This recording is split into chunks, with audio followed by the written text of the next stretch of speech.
In 2019, President Uhuru Kenyatta, through Executive Order number 1, made Fred Okeng'o Matiang'i the supervisor of all cabinet secretaries in this country.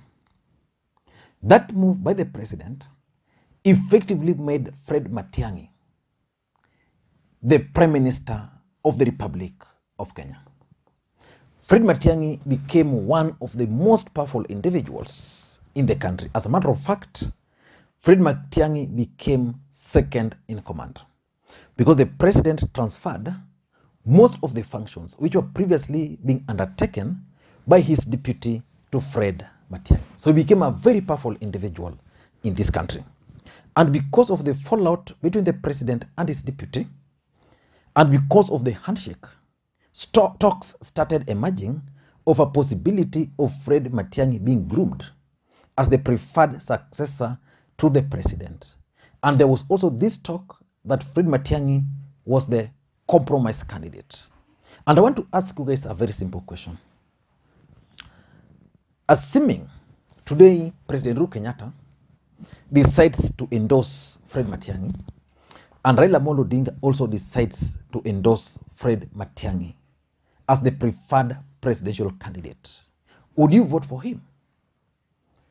Majority of Kenyans were actually willing to vote for Fred Okeng'o Matiang'i. And then the Bonchari by-election happened. And Fred Matiang'i committed several political mistakes. So in this video today, I want us to look at the mistakes, the costly mistakes, which Fred Matiang'i committed, which is actually making Kenyans now not to consider him as a preferred presidential candidate. But before we do that, if you're watching this channel for the first time, I want you to take a second or two and click the subscribe button so that next time we produce a video like this, YouTube will automatically notify you. And to the subscribers, I want to continue thanking you guys for your continued support. And for those who want to join the channel membership, it's still open. You guys can go ahead and join.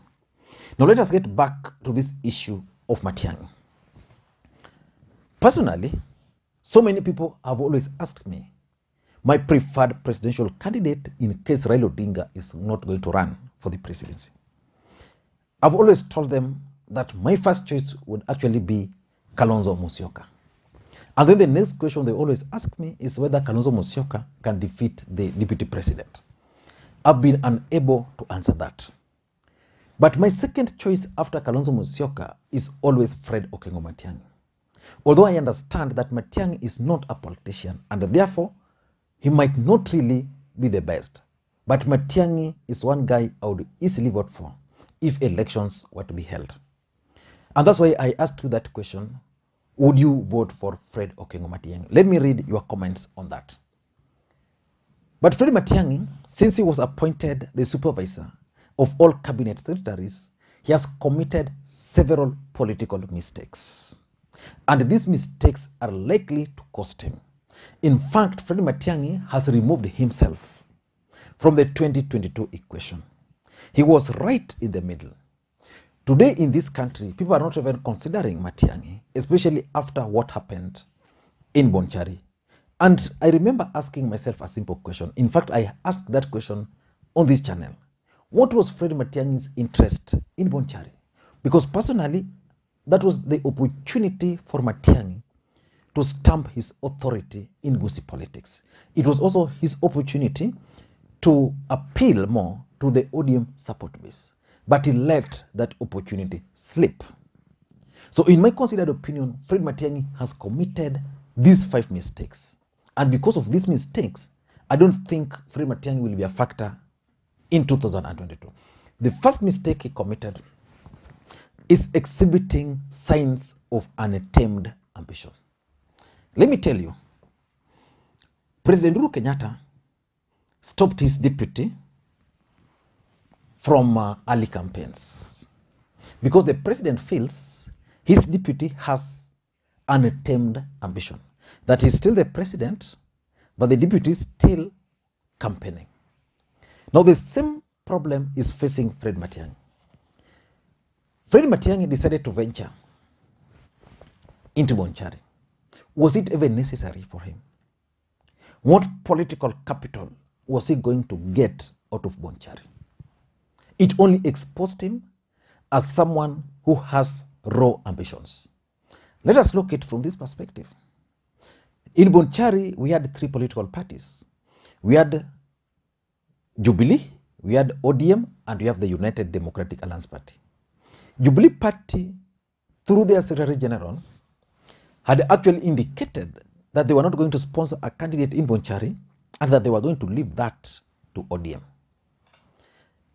I'm made to understand that Fred Matiang'i went and imposed his candidate on Jubilee Party and actually forced Jubilee to sponsor a candidate there.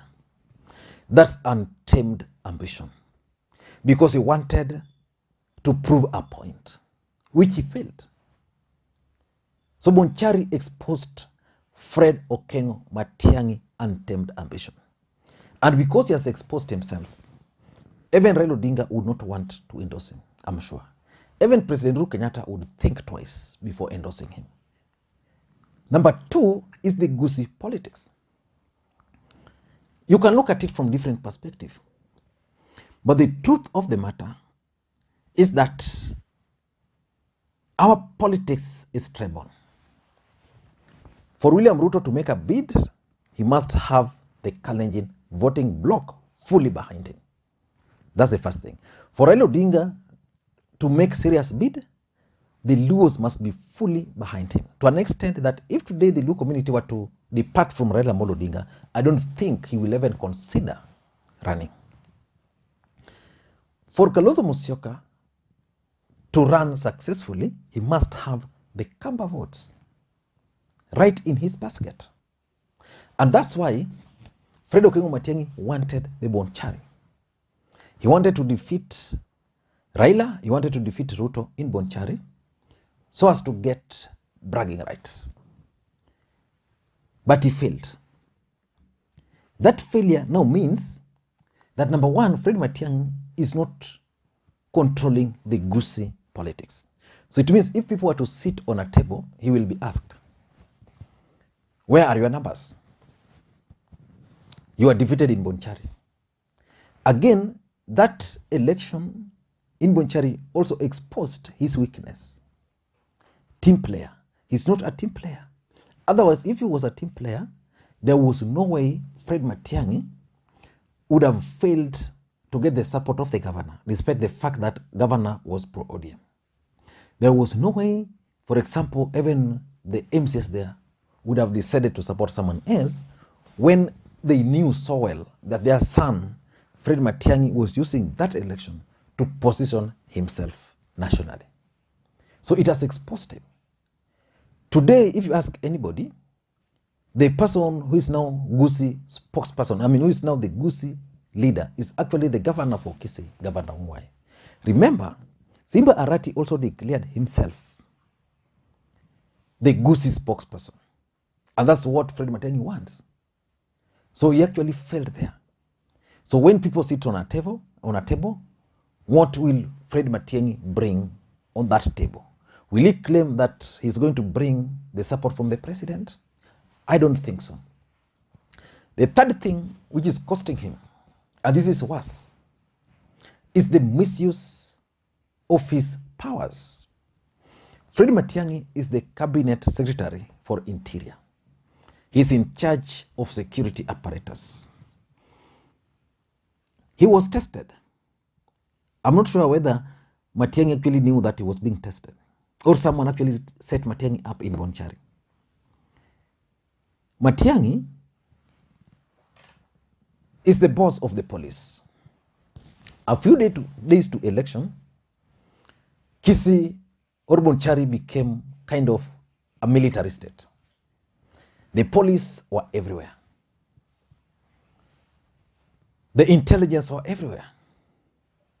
The governor for Kisii, James Ongwae, had dinner or was having dinner at his residence with the Senator Ongeri, with the women rep, with the Senator Ongeri, women rep Janet Ongera.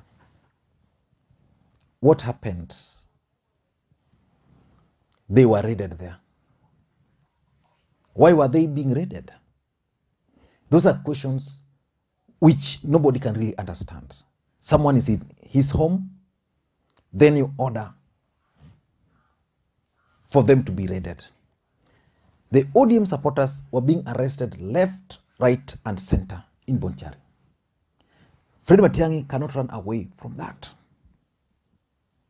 So the question was, why was he misusing the state machinery just in a by-election?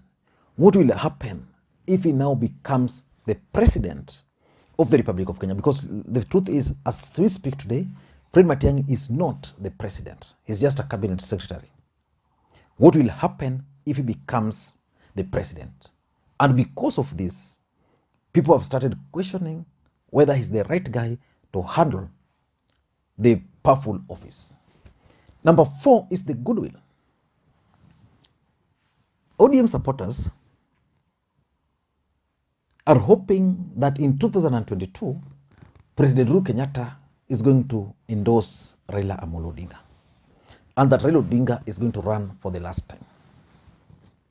But what will happen if, in their own wisdom, the president and Raila Odinga decides that they are going to support a compromise candidate, and that candidate is Fred Okeng'o Matiang'i? Considering what happened in Bonchari, do you think the ODM support base would easily jump and start supporting Fred Matiang'i? I don't see that possibility. The truth of the matter is that the goodwill which Fred Okeng'o Matiang'i used to enjoy, especially amongst ODM supporters, went with Bonchari. The way he mistreated them, the way he harassed them, and the way he unleashed thorough beatings on them. And lastly is the deep state.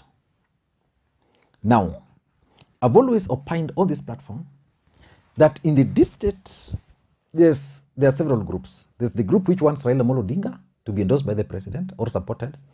There is a group which feels that Uhuru and Ruto should actually reconcile. Then there is a group which feels that they should get a cabinet, they should get a presidential candidate from amongst themselves. And this is the group which has been pushing for Matiang'i Mutahi Kagwe ticket. And then there is the last group which believes that someone else, let's say Mudavadi, should be supported. Now, from those 4 camps in deep state, let us focus on the camp which believes that the presidential candidate should actually come from amongst them. And they're considering to pair Fred Matiang'i and Mutahi Kagwe. Now, after Bonchari, how do you think these people will start taking Fred Matiang'i? Do you think they'll take Fred Matiang'i seriously? If they had hopes that Fred Matiang'i controls the Gusii, that failed.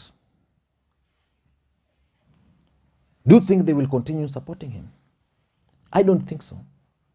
So in my considered opinion, Fred Matiang'i had the best chances of being chosen as a compromise candidate. But based on his political mistakes, political errors, I think he has successfully removed himself from 2022 political equation. Let me hear your thoughts. Do you think Fred Matiang'i can still bounce back and be considered one of the top contenders for the presidency in 2022? I want to hear your thoughts on that. And just like I said, if you're watching this channel for the first time, please take a second or 2 and click the subscribe button. And again, for those who are already subscribed, I want to thank you, and please consider giving this video also a thumbs up. Thank you guys, and please may you have a good day. It is my hope that you are well wherever you are. Thank you guys.